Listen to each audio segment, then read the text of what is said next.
Thank you very much for being here. So we just talked about technology, didn't we? We just heard about technology and AI and really exciting things. But I want to ask you all your opinion about technology, because this session is going to be about how we are looking at technology for the next couple of years. Oh, okay. Here's another one. Anybody else? Here you go. We didn't want to leave you without speaking, Anand. So, okay, so let's talk about what kind of technology supply chain leaders are prioritizing for 2024 and beyond. Let's start with you. Thanks, Maria, and hello, everyone. Thanks for having me here. It's a great pleasure to be in Paris, to meet all these people, to also hear this interesting session. So Pavan paved the road very nicely with respect to what makes sense for supply chain pros these days. And that's actually something that also keeps us busy these days from SAP. So we are really looking into, okay, AI, what can it bring to the table? So now that it's kind of mainstream, also with respect to generative AI. I mean, I can just reiterate what you said before. That's the same thinking that I also had. We actually just recently launched a capability that is called SAP Joule. Yeah, I saw it. You saw that. That's very exciting. Yeah. That's kind of a digital co-pilot that shall help business users leveraging these generative AI capabilities based on this broad amount of business data that we have, and really help them in their daily work, reduce the waste that they do each day, reduce the noise because they struggle finding the right information. For example, one thing that I discussed just recently with a colleague of mine was the topic of optimization. Yeah. So there is an optimization taking place for supply chain planning. And I mean, I understand that there are complex calculations and algorithms behind, and that leads to people believe that they lose trust. Yeah. So they kind of get a decision thrown at them, and then they say, well, what does that mean? And now bringing in generative AI that looks at, for example, the log files and explaining why the decisions happened that way, that will provide new trust to those decisions. That's actually one of the mind-blowing topics that I see coming with this capability if it's spread out more broadly. It's going to change the face of how we do work. Let's be realistic. Exactly. I mean, that's what it's going to do. And it's very invasive. I mean, it will affect every one of us. And in comparison to hypes of the past, that was something that did not touch everyone. Yeah. But irrespective of whether you are a supply chain professional or whether you are just an occasional user, you can really benefit from these capabilities, and this won't make you obsolete, but really help you in your daily work. Well, that's a big fear, and we'll get to that in a second. But because that's sort of the other side of this generative AI question, isn't it? Martin, what do you think? Yeah. Hi, everyone. So I think from my perspective, it's anything that's going to deliver speed and agility. Yeah. So I think, the supply chain officers and people running supply chains are very conscious of the fact that you've got to be agile and you've got to be fast. And I think, carrying on this theme on AI and generative AI, it's going to be, how do you enable change to happen quicker? Yeah. And so some of the things, for example, that we're looking at from a product perspective is, how do you use AI to configure your solutions faster? So if you think about, if you take a warehouse management system, for example, traditionally that involves, going through a user interface, working out how you're going to configure a particular operational flow for a particular category of goods, for example. Yeah. You know, what we're looking at now is how do you do that potentially verbally using generative AI? And you could say, you know, configure me a cross-dock flow for grocery, you know, these types of goods. And that can happen based upon all the machine learning, based upon all the history. That potentially could then happen pretty much instantaneously, saving you loads of manpower, allowing you to be highly agile. So I think it's things like that that are going to become the norm over the next few years. I'm going to skip you for a second, and I want to go straight to Steve and ask you what you think about this, and then I want to hear your opinion, Anand. Hi, well, thank you. It's working, yeah. It's not light like yours. But it is working, It's I okay, promise you. it's right. Yeah. Well, yeah, first of all, thank you for inviting me, and thank you to Shippeo for putting on this amazing event. It's really, really fantastic. And particularly like that last session, I have to be honest. Because it reminds me of some of the discussions I have with my CTO at the moment, and some of the crazy discussions we get as we go to a bar and get even more creative. Yeah. The fact is I'm going to go back to the sort of start very quickly. What's really pushing change at the moment? We're going through a climax, you know, lots of change, lots of things going on. And that's when change normally happens, when crisis, when there's problems. The best change in humanity happens when they have to step up and do things. The other thing is cash, which has come up time and time again. You know, cash has been cheap for so long, and that makes you very, very lazy, and it's not anymore. So you've got to be creative, and you've got to look for change.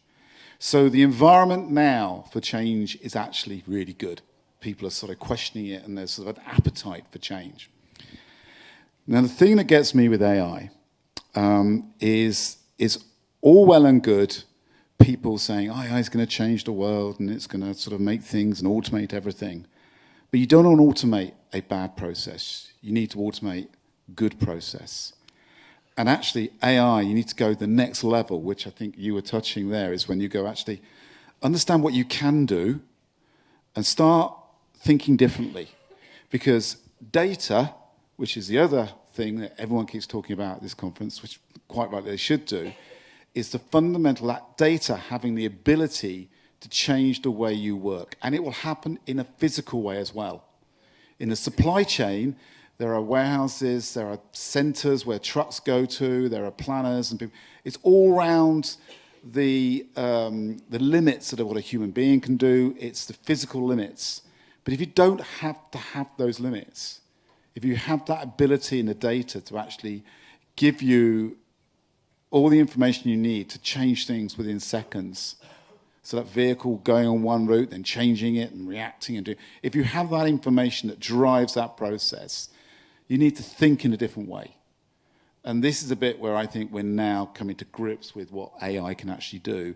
Start really going back and thinking, okay, let's forget what we do at the moment.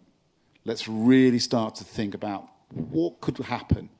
You know, I like to look at dematerialization, but apparently that is a couple of years off, you know, but we might get there, not in my lifetime. But you start looking at some really crazy things like that.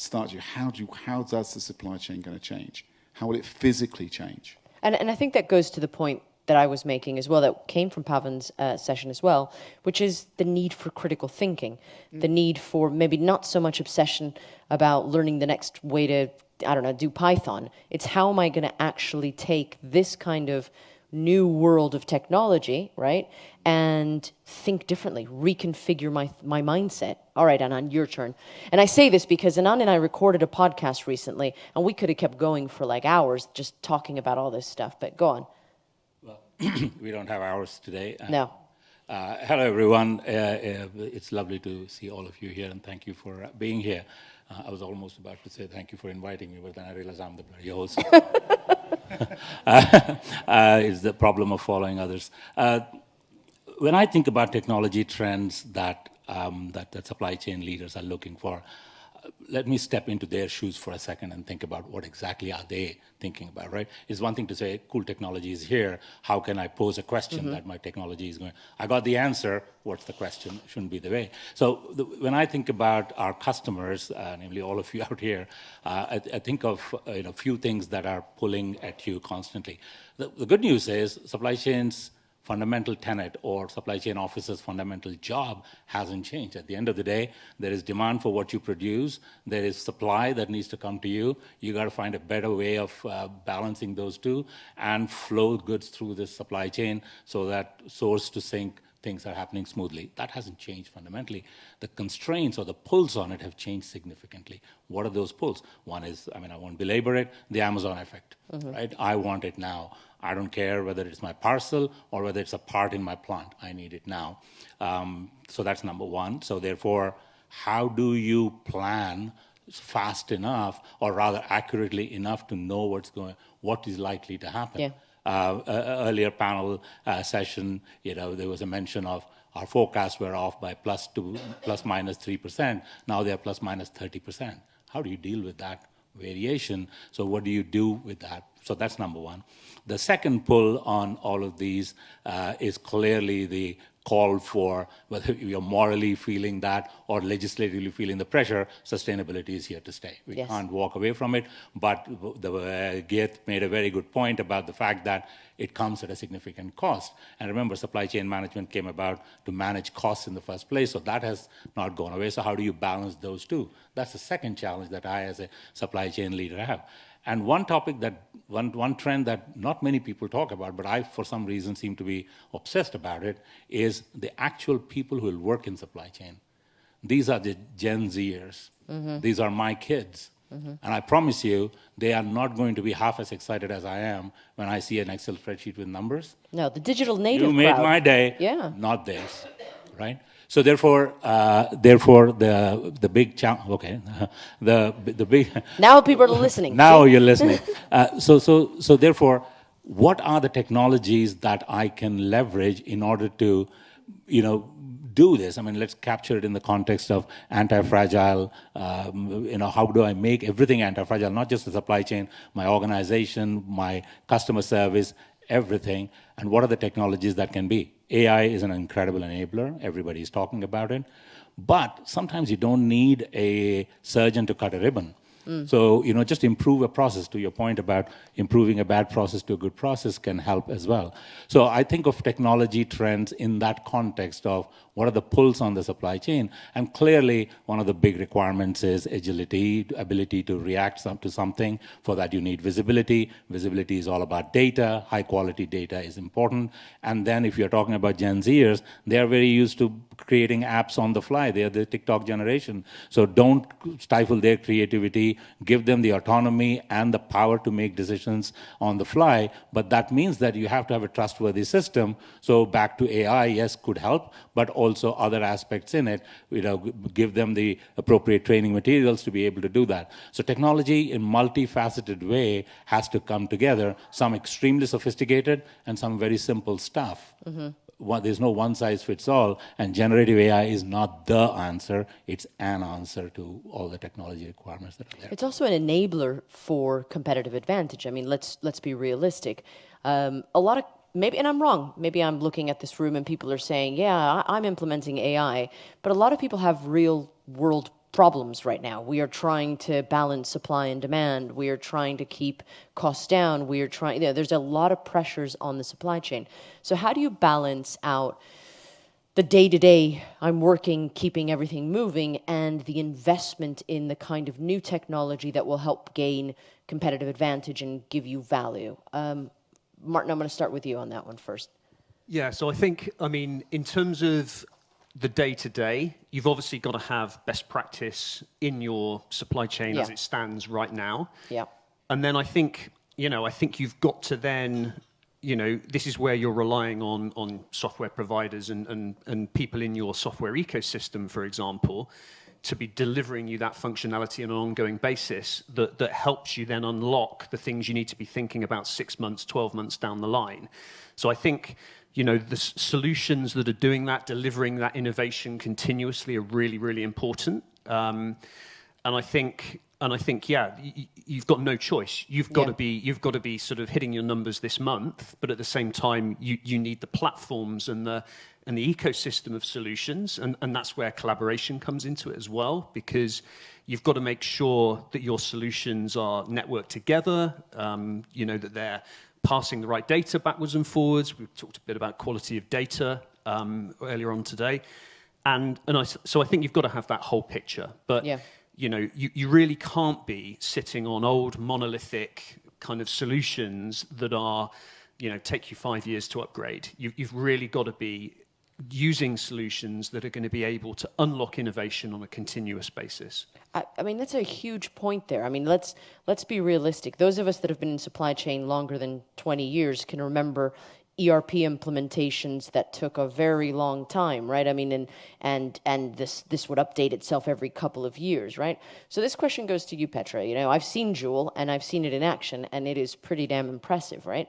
So is this the new way of working? Is this one of these things that we will no longer be able to live without? Having the kind of generative AI in our business, embedded deep within our business. Is that how it's going to be? I believe so. I would say, I mean... You need to move it a little closer, I think. Is it on? Yes. No? There you go. Hello. Yeah. Yeah, I believe so. Yeah. It's really changing the way of how we work, and coming back to your holistic ERP, the history of how it was, 20 years back, probably. It's really about having the ecosystem connected. Yes. So not only within the four company walls, but really having data flow between your suppliers, between your carriers, partners, everybody, any partner, seamlessly, and then, having these issues raised automatically, so that you still have, as a supply chain professional, that you have all data at hand to be able to mitigate risk, to react upon disruptions quickly, and be able to focus, right? Yeah. Not looking at those spreadsheets like it happened in the past. I know spreadsheets are cool. I know that, and we can't give them up. But I think you're right. If we're going to attract talent that are digital natives, but I want to talk about, Steve, something you said, which is we can't forget about data. We can't forget about processes. I mean, there's a quote, I'm sure you know it, and forgive the language, but if it's shit in, you get shit out, right? I mean, so we've got to make sure that everything is solid. So do you think that is a problem, I think, when looking, or overlooked when looking at technology? Oh, yeah, data. I mean, that's been garbage in, garbage out was what, in the 60s? That was the 50s. Nicer way to put it than I did. I think it's been around for years and years and years and years. And it's classic. If you put rubbish in, you're going to get rubbish out. As simple as that. I wanted to answer the last question because... Go for it. It's okay. Because we have just done that. We have just transferred, over the last 2.5 years, we've changed from an old legacy system into a brand new system, using very much like the first phase, not AI, but the bit before, the heuristics and all the bits and pieces like that. But it was predominantly designed so we then move on to the next stage. And to be brutally honest, we had a lot of old-fashioned, I call them old-fashioned, they were quite young, some of them, but people who just don't want to change. They love the crisis. They enjoy the crisis of transport. They enjoy things going wrong and sorting it out. They can't do that in a French accent, sorry, but it's a London accent. And they enjoy that crisis bit. And they didn't win the fight we had to get people to actually, you don't have to do this work anymore. The system does it for you. But what you do is all about making sure the data is accurate. You have to check to make sure the data is really accurate. And that's your new job, which is actually much more boring, and they don't like it. And what we had to do, there's an old phrase, and which is another phrase, is you change the people or you change the people. Yeah. Which is what we did. And some people changed, and some people were changed out. Yeah. Were changed, yeah. So that was that. There is, unfortunately, there is a way that you have to go through that. But data, it is data. It is your checking processes data. processes and thinking, because I think otherwise you've got the shiny new object syndrome, which is, oh, look at that really cool toy over there, and you've layered it on top of really bad processes, bad people, bad data. So I think getting the basics right is important. Well, just one very quick point on Gen Z, and you said about you've got to get people to understand what's in the black box. I sort of semi-disagree with that, because I think we're hearing a generation which are accepting. They get an iPhone and it works. They accept it does things that they don't really care. Well, I'm sorry, but I get in my car and I turn it on and I accept that it moves. I don't care what it looks like on the inside. Yeah, and I think there's a whole generation now of people who just want it to work. Press it on, do it, and expect it to come out. Yeah. And we probably, my generation's a bit older. I think I'm a bit older than you, probably. Well, that makes it sound really bad. I'm sorry. That was a bit, even older than me. Yes. Yeah, sorry. Right? Oh, well, Okay. I was not. Wow. No, but I know what you mean. Oh, God. I was doing so well. You were doing really well. I was doing so well. You really and were. now, oh, dear. And so many people who know me were going. There's a couple in here who do know me. Were going, oh, yeah, well, it's going to happen. But you do. I mean, the kids now, they just expect it to work. And I think that's what we've got to get used to. Yeah, we do. Anand, I know you've got a session next where we're going to be talking about this and talking about how it relates to visibility. But do you want to give us some parting thoughts on how we deal with technology moving forward? I'm reminded of, what was it, David, 2 weeks ago that I chaired a panel session with some supply chain executives on the challenges and the solutions there. And a lot of good conversations similar to what we had here. But one of those executives was a head of supply chain for an FMCG company out of Ukraine. Wow. Now, when he was talking, it was pin drop silence. Because he was talking about disruptions. We talk about disruptions. A truck got late. My plant went idle on that day. 10,000 euros I had to pay. I mean, that is serious stuff. Mm-hmm. You don't want that. But this man was talking about, overnight I woke up and my systems, and he said, we are Ukrainians. We know how to build machine learning models. You can be very certain that it was the best systems that we had. But overnight, 9 to 12 million of my target customers literally left Ukraine and went into Poland. So my systems just could not cope with that. I could not do anything to influence my system to change there. Second, so what did they do? Overnight, they went back to Excel, fax machines, and phone calls, which understandably so. Which would absolutely throw Gen Z off, by the way. Gen Z off. And what he No offense. what he was saying was, fax machine. I don't think it's not a cuss word. It was a thing. Fax machine existed, and excuse me. And what he said was, the number one requirement for me in systems going forward, technology, is flexibility. Yeah. Can I signal it? Can I change it? Can I get the output I want? And the second disruption challenge that he said he had was, and almost maybe he introduced a new paradigm in supply chain. He said, we can't risk holding inventory in any warehouses or DCs because they could be bombed. Which means that my entire supply chain is inventory on the move. Yeah. How do I manage zero inventory thing? So as we think about technology and enabling, again, I go back to my original thesis, is that it's the customer's challenges that should dictate how we leverage technology. And technology, thankfully, is at a place where we can actually do. Pawan is absolutely right. Most of the technology that we talk about and think about in AI or heuristics or decision support systems is in production everywhere. Yeah. What has changed is the speed with which those systems need to produce new results for me.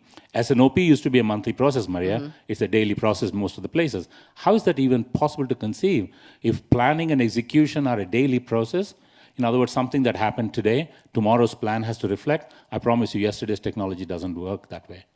And therefore, the technology of tomorrow has to be extremely agile on its own right, just in case the user of that needs its agility. Well, and if I go back to my cocktail of crisis thing that I put up, I mean, we don't know what is next. We don't know what the issue is going to be next. So technology has got to be able to enable us to make better decisions, right? I think the parting thought that I want to leave is there is no choice. really, for the world that we operate in right now. And I think that's probably the last thing that I would ask, and maybe I'll leave that with you, Petra, which is, what is the prognosis for companies that are not going to be able to embrace this technology quickly enough? Yeah, they will have difficulties to be agile as they would need to be.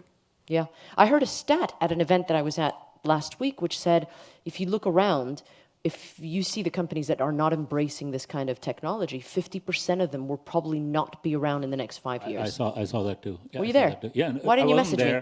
I wasn't there. I wasn't there, but I did hear about that. Yeah. And that, I mean, I'll stop with what Pawan said is, at some point you have to trust the system. Yeah. Remember, I'm the same guy who used to have a triptych from AA when I used to travel across the US. I used to look at the map and drive. Today, the GPS tells me to turn left, I turn left. You trust it implicitly. I do it implicitly. I know it's not asking me to turn left on to an oncoming one-way street. Why? I've learned to trust the system. We have to trust the systems in order to, heck, we vendors will be out of business if we don't trust the system. So you have to trust the systems. But without that, honestly, you can't move because the decisions you have to make are millions a day. And we can't keep up. And we can't keep up. And that's what Pawan's point was at the end. I want to thank you all for participating, even you, Steve, for insulting me. I want to thank you all for participating. Thanks so much. Thanks.